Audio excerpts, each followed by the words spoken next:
What do you do this winter when your power goes out? You can't use your heater. The blower has no power, even if it's a gas unit. Your family's going to get cold. Maybe you have a generator. Maybe you don't. Maybe it's on the fritz. Maybe you can't afford one.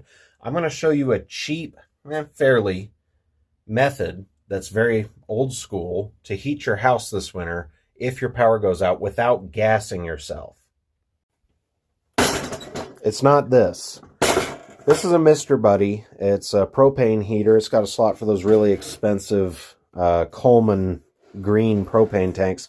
These things, while they're popular with deer hunters and stuff, because they're very portable compared to something like I'm about to show you, this will not heat your house. It might heat a room. The Beast, on the other hand, will heat your house. This thing puts out so much heat. This is called a kerosene heater, if you've never seen one before. This is an old Corona version that I got from Goodwill for about $70. But it's basically a giant kerosene lamp, if you've ever seen one of those. Reservoir for kerosene, adjustment knob, wick. Reservoir for kerosene, adjustment knob, wick. This one's just set up to radiate as much heat as possible. You can find these at a lot of farm stores new for about $100 to $150, or you can order one online. If you're wanting to buy it locally, be aware around this time of year they're selling out fast, and sometimes they're pretty overpriced. But as far as emergency preparedness goes, this is about the best you can do to heat your home without power.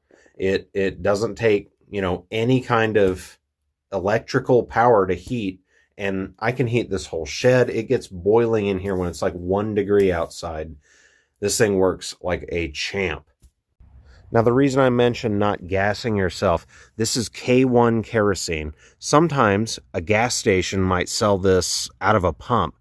Otherwise, you may have to either order it, or you can get it at Walmart, but in smaller containers, generally for like lamps and stuff. But I would recommend, if available to you, that you go get one of these blue kerosene containers and go find, oh, my light went out, and go find a gas station that sells K1 kerosene. It's important it's K1, that it's crystal clear, or you may end up breathing toxic things that you don't want to breathe.